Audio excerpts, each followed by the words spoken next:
retribution. But they do have enough damage to take him out. Go! Now Aran with a flicker forward, no fist crack available. Reggie still able to sustain out, but Fabian assassinates him. Albert blinking away to safety. Fabian still playing with a rhythm, and Aran with the fist crack. He will be stuck. Locking him down. Fabian very low, still able to escape for now. Reggie pops into vengeance, and Aaron Shiki might be able to capitalize with a fist crack from Aran. Oh my goodness, how has he done that? How has he survived? Aran pins them down. Eternal Guard with a raging sandstorm comes in around. McKee was able to keep it. Albert blinks forward to his demise. Erlan still cutting away. Fabian on key. A taunt and an arrow dodged away from Natko and Erlan. Now they need to rely on these two members. Aran is trying to isolate Key. He has done that. Fist crack again. Key is going to die. Aaron picks up the kill. It's the only option to go for right now. I don't think there's a lot of different options to eat. We're forced to go for the Joy or the Hayabusa. Hayabusa, similar problem to the Nolan, right? There's not a lot of targets. Actually, Evos lead this best-of-3 series 1-0. Can the Cavalry come back, force a game number 3? As again, it is their honor and it's their title that they're defending in this match. Let's see how this plays out, man. They got to catch up with the Revitalize. Still, for the side of the Evos, it's gonna be a bit more annoying to deal with. I feel like the Joy will also have to respect the potential for a very quick taunt to actually stop him from going in. So in the early game though, I think Witty is gonna be trying to be as aggressive as possible on the Khalid. That's one of the stages of the game where this Khalid actually has extra value. But oh, look at this! Up top, Erlan trying to go and get the Rhapsody. Aaron, oh, the flicker from Erlan to get the last shot. Unfortunately, he doesn't get it. But for Aaron, a sigh of relief. That was close. Very, very close. Erlan even took a turret shot in the final stages of that fight there, of that engagement. So, gotta be a bit more careful. Weapon mastery though for Aaron Shiki. He is playing for that late game. And for Witty, Wither's Blessing and Agility, it's all about zooming across the map, providing the extra damage, and more importantly, the wave clear for the mid lane as well. Oh, again! The taunt into the Terrify and the Surge of Albert. First blood, he's on the board. And so far, the Selena has not been working out for TLID. At all. At all. And you'd think that the early game is where the Selena shines, right? Because Selena's one of those heroes that, you know, even before level 4, she already has most of her kit in hand. And Vexana's not even level 4 yet, but this is kind of the result that we're getting from the White Tigers. So again, they're the ones kind of dictating the pace. And how will this pan down as both teams are now going to be centering around the next neutral objective? Turtle, the first turtle. Very quick rotation here for the side of Evos. Reggie is already level 4, so there's no issue with him leaving the lane. Look at this. Team Look at ID wrapping around. Reggie for the damage. Oh, fist crack 2 onto Reggie. There you go. That's the fist crack. Fabian will actually wait a bit. Albert in the chunk quite low as well, but gets the Soul Severed. Eternal Guard from Natko. Catches 2. Fabian and Witty both knocked him earlier, but Fabian is able to escape. AOG doesn't catch him. Just a turtle on the kill. Natko goes and shoots the Terrify out. Doesn't get it, unfortunately. Up top, it's still a duel. Audience prediction has shifted. 79% for Evos. Wait a second, Fabian? Yeah, this orange bump might be taken away. Fabian has the retribution, but they do have enough damage to take him out. Go! Now Aran with a flicker forward. No fist crack available. Reggie still able to sustain out, but Fabian assassinates him. Albert blinking away to safety. Fabian still playing with a rhythm, and Aran with the fist crack. He will be stunned, and Yehezkiel gets the kill. Now TLID in the lead. There you go. Almost a 2K gold lead earlier on for the White Tigers, but TLID have now turned things around with those 3 kills now under their belt. It's a great play for Team Look at ID to just move in and out of the fight there and eventually catch up to Evos. You can see that there's a bit more vision in what they're doing right now. In the first turtle fight, you saw that they were really trying hard to get Albert out of the picture before the fight begun. And Yehezkiel did land the Abyssal Arrow, but they gotta be a bit more careful because Albert is expecting that, right? He knows that there's a target on his back. He is him. He is him. 1-1-1 at the moment. Not doing as great in game number 2 than he was in game number 1. And it feels like every time they go in for these team fights, this CC is kind of broken. She was on like a sliver of health, popped in the Vengeance, and was able to zone out 2 members from the side of TLID away. What's the plan against the CC? why they gotta lock her down with the crowd control. That's why they have a Vexana, I guess. But look at this. Whoa! Great flicker from Natco. Spots out that he got the taunt, that Albert was gonna go for the surge. She just flickers to ensure that that kill goes towards Evos. Now Fabian though, which might beats Albert again. Too fast for Yehezkiel to catch. Now with that, there's control by Evos on the turtle pit. I think it's a good idea. Gonna force it. It's free. The arrow does land on Natco. It's a shot death Sonata over to Aaron Shiki. But for TLID, they won't be able to contest this turtle.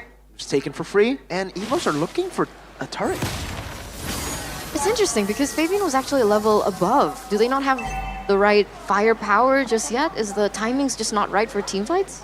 I think they were just concerned about not really winning up in the setup for that fight. Evos were already in position, and if Team Liquid ID approach carelessly, they get punished very severely due to, once again, for Evos having so much lockdown. The Vexana and Gatakacha combo allows them to actually catch anyone and lock them down long enough to actually get a proper pickup.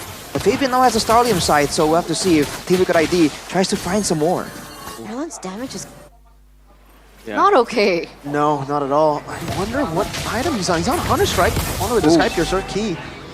There's a wall there, but it is just a GK Gatakacha. He's all good. Aran on a signature pick is stacking up those Thunderbelt stacks.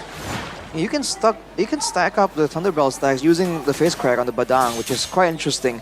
It's like a range Thunderbelt proc technically. But oh, Aaron, whoa! Jumps in. He's shot a lot of good damage there. Erlan just kites away as Aaron finally relieves off a lot of that Granger pressure off of himself. All things considered, this game is pretty static, man. 3-3. Evos does have 2 turtles, but only a 600k gold advantage. So either Evos are slowing down after getting those objectives, or Team Liquid ID are just playing the lanes and the farming rotations that much better, because that gold lead is constantly going further down and down. But the question is, oh, wait a second. Ooh, that's a lot of damage from Erlan. What is that? Luckily, Witty is around. That could have been a dive from Evos. Yeah, that's the Granger damage. Evos' gold lead is actually increasing. It was 100-200 earlier before. He's been getting the gold crabs Granger constantly, and also just been zoning Aaron. 1k now. Look at Widdy though, he's in prime position to try and surprise Evos. Oh, whoa, still Albert is able to escape. The Eternal Guard gets placed down as well in the back. Albert unable to get in range there. But look at Aran, melt it down. The arrow dodged away from by Natco. Great sidestep up top. 1v1 again! A solo kill against Aaron.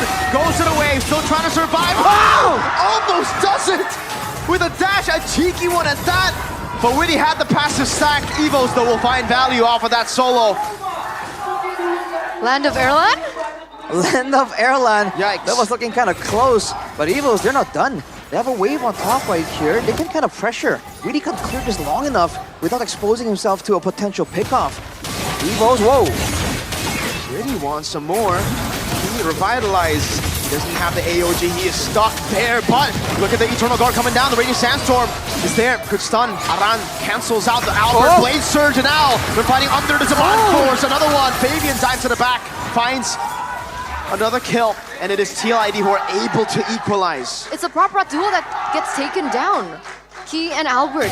Unfortunately, there aren't any objectives for them to translate those kills over, but maybe it's enough for them to kind of reset the tempo that has already been built by Evos.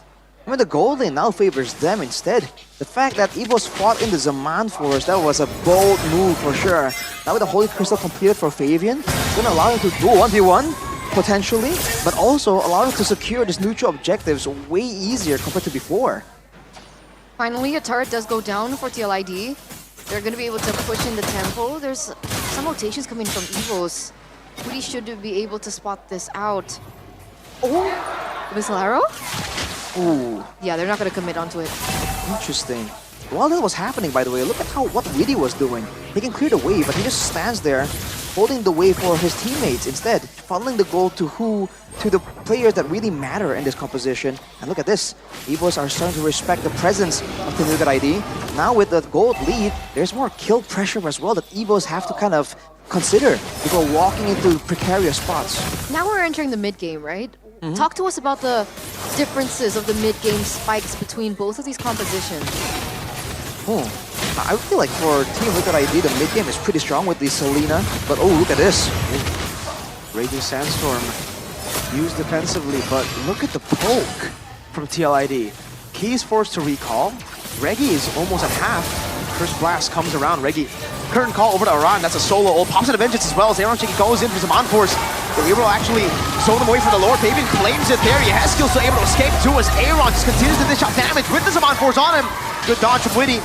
Over away from the Death Sonata, and TLID out of nowhere claim the Lord and stabilize. But that's a mid-game that we were talking about, right? Fabian was also a level above of Albert, so even if they wanted it to go in for a 50-50, it was quite difficult.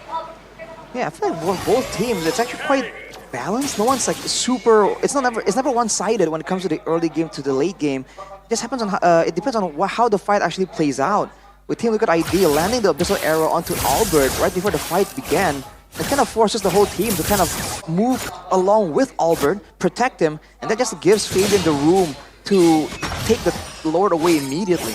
In that fight though, however, you saw that Key was able to take so much more damage, so maybe in the late game, the fact that Team Liquid ID are full magic damage can be a factor here that decides whether or not Evos can actually take it later on.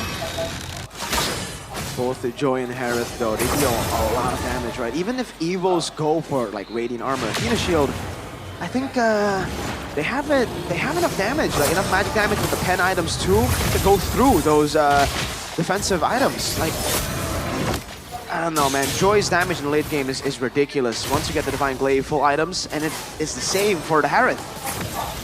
And remember, they also do true damage with the Starlium on occasion. Yep. So with a 3.6k gold lead for Team Liquid ID, I think items are going to start swinging in their favor. Now for Evos, the question is, do they want to try and play it slow, right? Delay a bit longer, or are they still feeling feisty enough to really go for a brawl once more? They did so when they had the gold advantage, but now that they're on the back foot, do they really have what it takes to kind of beat the odds here? That's the big question. Right now, it seems like they're locked in their own base. They're trying their best just to clear in the waves. I think Wee's also positioning in a really good spot. Looking for information, trying to catch someone to clear out the bottom lane as it is kind of freezed. We're gonna hold there for a bit, but looking at the items here, for the side of Evos actually, Winter Crown for Natco. To understand that he's a big liability when it comes to dealing with some of these dive heroes. Wants to buy some more time for his team to kind of react. On the other hand, you can see there's a lot of focus over the magic resistance, but Sky Piercer still, for Erlan, only one kill to his name. It's looking quite difficult, especially now that Fabian, already with the Wishing Lantern and the Bloodwings, gonna be tankier, but also be able to shred Key, as well as Reggie, a lot easier if Team Liquid ID ever gets the right opportunity. Wait, what? 2,500 gold for Fabian? Yeah. He's been clearing waves like crazy. This is, I would say the advantage of not having a CC in your team is you don't need to give out gold to your XP. The XP becomes a secondary roamer. That's why the jungle can snowball out of control as we get to mid-game. But when you have a CC, CC needs gold. So your jungle gets impacted by that. You can't go and take the side lanes though. That's a good stun. Oh, this arrow connects as well. Reggie's locking him down. Fabian very low, still able to escape for now. Reggie pops into Vengeance, and Aaron Shiki might be able to capitalize with a fist crack from Aran. Oh my goodness, how has he done that? How has he survived? Aran pins them down. Eternal Guard with a Raging Sandstorm comes in around. The Key was able to keep it. Albert breaks forward to his demise. Erlan still cutting away. Fabian on Key. A taunt and an arrow dodged away from Natco and Erlan. Now they need to rely on these two members. Aran is trying to isolate Key. He has done that. Fist crack again. Key is going to die. Aaron picks up the kill. Evos all the way back in base. That's another Lord secured in for the Cavalry for TLID as they also rack up a 5,000 gold lead with 3 members taken down. It looks like TLID are utilizing that space and that momentum to get more ground on the map.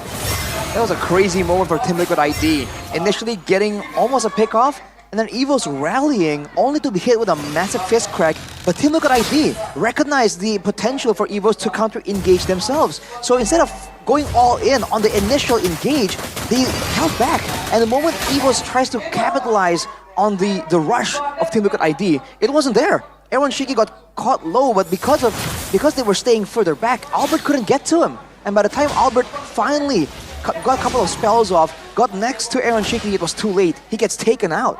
Imagine if Fabian died there. Ooh, would have been a whole different story, I think. It was so close as well. It seems like they had the right idea, but the finishing just wasn't there. And now the Lord is going to be marching there in the top lane. Let's see how they're going to be able to utilize it to their advantage.